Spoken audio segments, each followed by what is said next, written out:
मित्रांनो, माझे मार्केट चॅनलमध्ये तुम्हा सर्वांचे स्वागत आहे. काल जे काही कामकाज झाले ना, त्याचं अगदी रिप्लिकेट आज होताना पाहायला मिळालेलं आहे. म्हणजे कालही एक चांगला फॉल आणि त्यानंतर निफ्टीमध्ये एक छानशी रिकव्हरी आपण पाहिली. आजही तेच झालेलं आहे.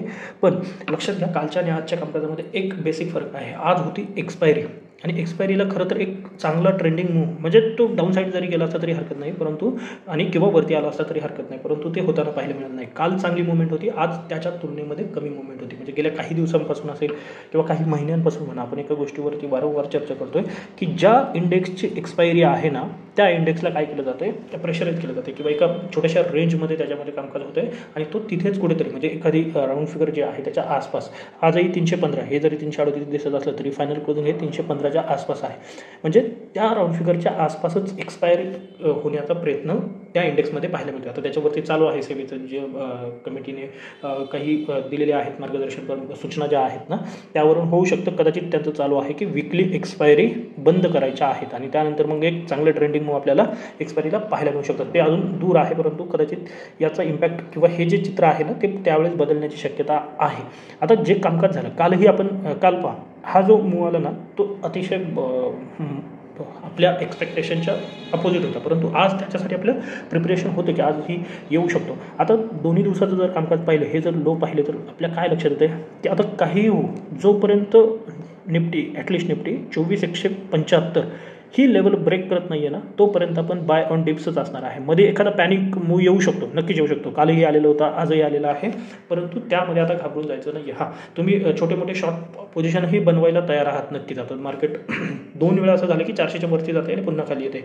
जर पुन्हा एकदा 400च्या वरती जाते, सस्टेन करते, तर नक्कीच आपण बाईंग साईडचे ट्रेड इनिशिएट करणार आहोत, परंतु एखाद्या शॉर्ट ट्रेडसाठी सुद्धा तयार राहायचं आहे. फक्त तो प्रॉफिट बुकिंग खूप इमिजिएट आणि फास्ट करता आलं पाहिजे. त्यांनीच आता सध्याला शॉर्ट पोझिशन ट्राय करायचे आहेत.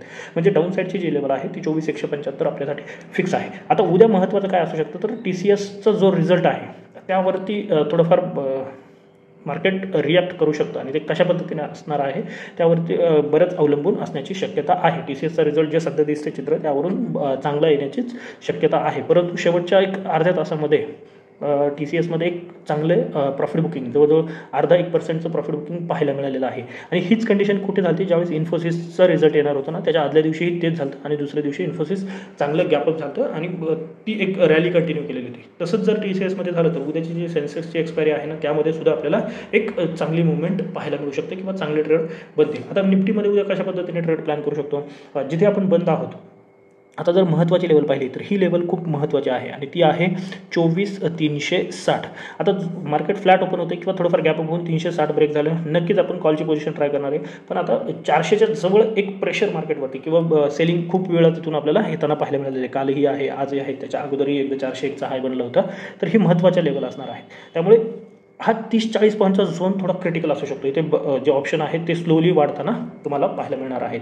मग 420च्या वरती सस्टेन करते तर आता मार्केट थांबण्याची शक्यता कमी आहे. मग तुम्हाला 480, 420च्या वरती सस्टेन केलं तर म्हणजे हे 50-60 पॉईंट थोडे क्रिटिकल असणार आहे. 480, त्यानंतर 550 आणि 620 हे अपसाईडचे टार्गेट आहेत. मग ते फ्लॅटने जाऊ द्यात किंवा गॅपअप ओपन होतात. जर 420च्या आसपास गॅपअप ओपन होते, थोडा वेळ सस्टेन करून ब्रेकआउट येतो ना, तर तो एक चांगला ट्रेड तुमच्यासाठी ठरू शकतो. सेम आजच्यासारखं जर गॅपअप झालं, पहिली कॅन्डल रेड बनते आहे, तर नक्कीच तुम्ही काय करू शकता, पहिल्या कॅन्डलचा जो काही आहे तो स्टॉप लॉस लावून तुम्ही शॉर्ट पोझिशन ट्राय करू शकता. कालही त्या पद्धतीचं ट्रेड झालेला आहे, आजही त्या पद्धतीचं ट्रेड झालेला आहे. त्यामुळे उद्या पहिली कॅन्डल जर रेड बनते आहे 5 मिनिटाची, तर हा हाय किंवा अगदीच मोठी कॅन्डल बनते आहे, तर या कॅन्डलचा 50% जो असेल ना, तो तुम्ही SL लावून एक डाऊन साईडचा ट्रेड इनिशिएट करू शकता. मग त्यानंतरचे जे तुमचे टार्गेट असणार आहेत वरतून, तर ते असू शकतात 300, 320, त्यानंतर 250 ही जी लेवल आहे महत्त्वाची ती 250 आणि त्या फायनल टार्गेट हे 24,175 असणार आहे. 24,175च्या खाली नक्कीच आपलं फ्रेश सेलिंग करण्याचा विचार असू शकतो. त्याच्याखाली जवळजवळ 200 ते 300 पॉईंटचा फॉल इनिशिएट होणार आहे. हा तो एका दिवसात होणार नाही, कदाचित 2-3 दिवस लागतील. ते आपल्याला विकली ॲनालिसिसमध्ये डिस्कस करता येईल, परंतु सध्या आपण 24,175चाच विचार करणार आहे. पण आजही काय झालं, आज हा फॉल झाला.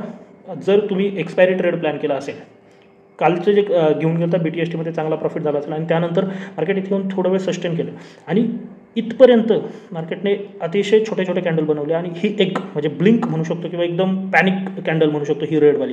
पण या रेडवाल्या कॅन्डलमध्ये जर तुम्ही पाहिलं असेल तर पुट जे या ठिकाणी अगदी 10, 12, 13 होते ना ते 50, 60 होताना पाहायला मिळाले. म्हणजे जवळजवळ 4, 5 पट एका 5 मिनिटाच्या कॅन्डलमध्ये झाले आणि पुढच्या 2, 5 मिनिटाच्या कॅन्डलमध्ये ते पुन्हा ज्या प्राईजला होते ना त्याच्या खाली जाताना पाहायला मिळाले. बरं हेच झालं नाही, इथे तुम्हाला 4-5 पट मिळाले असतील. पण त्यानंतर जर तुम्ही इथे एखादा ट्रेड इनिशिएट केला असेल कॉल साईडचा तर पूर्ण दिवसभर मार्केट वरती नक्कीच गेलं. इथे 275 ते शेवटी अगदी 350, 360, 70, 80 पॉईंटची मुवमेंट शेवटी होताना पाहायला मिळाली. परंतु तुमच्या कॉलमध्ये काहीही मोठी मुवमेंट होताना पाहायला मिळाली. 12चा 20 झाला, पुन्हा 14-15 झाला, पुन्हा 25-26 झाला, पुन्हा खाली त्या पद्धतीनेच कामकाज होताना पाहायला मिळालं. एक हिरो यामध्ये ट्राय केला तो खूप छान झाला. परंतु दिवसभर जरी दिसत असलं ना ट्रेंडिंग तरी तेवढे काही प्रॉफिट निफ्टीमध्ये जनरेट करता आलेला नसणार आहे. ज्यांनी नेक्स्ट एक्सपायरी ट्रेड केलेला आहे, ज्यांच्या इथे लक्षात आलं ना मार्केट वरती येऊन थांबतंय, तर ज्यांनी नेक्स्ट एक्सपायरी इथे कुठे ट्राय केला असेल ना तर त्यांना नक्कीच चांगले रिटर्न मिळालेले असणार आहे. कारण का एक्सपायरी दूर आहे, छोटे छोटे कॅन्डल परंतु स्लोली वरती जात होतं ना, तर जे कन्व्हर्जन आपल्याला या वीकली एक्सपायरीमध्ये एक्सपेक्टेड होतं ते नक्कीच नेक्स्ट एक्सपायरीमध्ये मिळालं असलं आहे. आता उद्या ज्याची एक्सपायरी आहे तो आहे सेन्सेक्स. सेन्सेक्समध्ये सुद्धा चांगली संधी आहे. पण गेल्या काही दिवसापासून जे होतं ना ते सेन्सेक्सला सुद्धा लागू आहे. बाकीच्या दिवशी ट्रेंडिंग मूव्ह येतोय आणि एक्सपायरीच्या दिवशी साईडवेज होण्याची शक्यता आहे. म्हणून उद्यासाठी महत्त्वाची जी लेवल आहे ती वरती आहे 80-100 आणि डाऊन साईडचं जिथे तुम्हाला इनिशिएट होऊ शकतो तो 79-500 आहे. मध्ये काय होऊ शकतं, मार्केट खाली येईल, पॅनिकमध्ये वरती जाईल, खाली येईल, वरती जाईल आणि याच्यामध्ये तुमचे जे ऑप्शन आहेत ते बऱ्यापैकी इरोजन होण्याचा प्रयत्न असू शकतो. त्याच्यामुळे थोडं सावध ट्रेड इथे करा. जर TCSचा रिझल्ट चांगला आला, त्यावरती एक चांगली रिॲक्शन पाहायला मिळाली ना तर मग ही लेवल ब्रेक होईल आणि 80-100च्या वरती मग 80-500 ही लेवल पाहायला मिळू शकते. 80-500च्या जवळ जसं निफ्टीमध्ये 24-400 आहे तसंच इथे 80-300, 80-500 आहे. 2 टार्गेट ठेवू शकतो तुम्ही, 80-300 आणि 80-500. तर हे एक महत्त्वाचे टार्गेट असू शकतात किंवा लेवल असू शकतात. इथे जर प्रेशर येऊ शकतो. जर यदा कदाचित तुम्हाला उद्या 80-500च्या वरती सेन्सेक्स निघताना पाहायला मिळाला तर पुन्हा 300 ते 400 पॉईंटची रॅली किंवा कदाचित 81,000 सुद्धा पाहायला मिळण्याची शक्यता आहे. म्हणजे 81,000 ओपन होत आहे ही लेवल, हे लक्षात ठेवा. पण 80-500च्या वरती इथे मार्केटमध्ये प्रेशर असू शकतो. जे आपण निफ्टीमध्ये डिस्कस केलेलं आहे 24-400 तेच इथे लागू होत आहे. याच्यामध्ये थोडे सावध ट्रेड करा. इथे येऊन डाऊन साईडचा एखादा ट्रेड प्लॅन करू शकता. तर त्यामध्ये घेऊन बसण्यासारखे ट्रेड होणार नाही आहेत. घ्या, थोडंफार प्रॉफिट झाल्याच्या नंतर बुक करा. 1:2, 1:3 असा काही प्रॉफिट झाला की बुक करा किंवा स्टॉप लॉस ट्रेल करा, हे लक्षात ठेवायचं. 79-500च्या खाली एक डाऊन साईडचा मूव्ह ट्रिगर होऊ शकतो. पुन्हा इथे 400 ते 500 पॉईंटची मुवमेंट खाली पाहायला मिळणार आहे. आता बँक निफ्टी पहा, जी मुवमेंट निफ्टीमध्ये एक्सपेक्टेड होती ना आज आणि काल बँक निफ्टीमध्ये एक्सपेक्टेड होती, काल बँक निफ्टीमध्ये झालीच नाही आणि आज तीच मुवमेंट निफ्टीमध्ये एक्सपेक्टेड होती जी झाली नाही. काल बँक निफ्टीचा चार्ट या पद्धतीने होता, बँक निफ्टीचा असा आहे आणि आज बँक निफ्टीचा असा आहे तर निफ्टीचा या पद्धतीचा चार्ट आहे. म्हणजे ज्याची एक्सपायरी होती त्याच्यावरती प्रेशर असतो हे क्लिअर दिसते. आता बँक निफ्टीमध्ये गेल्या 5-6 दिवसापासून जी लेवल आपण खूप वेळा डिस्कस केलेली होती ती होती 51,750 आणि आज अखेरीस ती टेस्ट झालेली आहे. म्हणजे कदाचित हे बँक निफ्टीचं जे करेक्शन चालू होतं काही दिवसापासून ते कदाचित पूर्ण झालेलं आहे असं आपण समजेल. पण याचं कन्फर्मेशन आपल्याला कुठे येणार आहे तर 52,500च्या वरती. जोपर्यंत 52,500 ब्रेक होत नाही किंवा त्याच्यावरती अगदी सेफ ट्रेडर 52,600 करा. 52,600च्या वरती निफ्टी 1 तासाचे किंवा अगदी 1 तासभर त्याच्यावरती काम करत नाही ना तोपर्यंत हे करेक्शन पूर्ण झाले असं आपण मानणार नाही आहे. तर तोपर्यंत थोड्या क्वांटिटी कमी ठेवूनच तुम्ही ट्रेड प्लॅन करू शकता. उद्यासाठी कशा पद्धतीने तर आजचा जो हाय बनलेला आहे 52,400च्या वरती तुम्ही एक 50% क्वांटिटीने ट्राय करू शकता. मग त्यानंतर 52,600 हे तुमचं टार्गेट असणार आहे. 52,600च्या वरती जर मार्केट सस्टेन करते तर पाहिजे तर तुम्ही अजून बाकीचे तुमचे उरलेल्या क्वांटिटी 50% ॲड करून 52,850 आणि 53,075 या लेवलसाठी बाईंग पोझिशन इनिशिएट करू शकता. याच्यामध्ये अजूनही बँक निफ्टीमध्ये ट्रेंडिंग मूव्ह नाही आहे हे लक्षात घ्या. आज जरी ही रिकव्हरी म्हणजे एक डबल बॉटम ज्याला म्हणू शकता तुम्ही, डबल बॉटम रिटेस्ट आणि मुवमेंट हे मिळालेलं असलं तरीही आज मी बँक निफ्टी टाळलेली, कारण का की कालही मुवमेंट नाही आहे, गेल्या काही दिवसापासून त्या रेंजमध्येच आहे. तर एक मूव्ह सोडून द्या, अजूनही वरती जर सस्टेन झालं तर आपण ट्रेड प्लॅन करूया. आता डाऊन साईड कुठे आहे, पुन्हा तेच कालही आपण डिस्कस केलं की जसं 52,075 ब्रेक होईल ना तसं तुम्हाला 51,750 पाहायला मिळणार आहे. मग त्यामध्ये तुम्ही पाहिजे तर 2 टार्गेट करा किंवा डायरेक्ट 750 आणि तेच होताना पाहायला मिळाले. आज ज्यांनी या लेवल ब्रेक होताना ट्रेड केला असेल त्यांना नक्कीच चांगली संधी मिळालेली असणार आहे.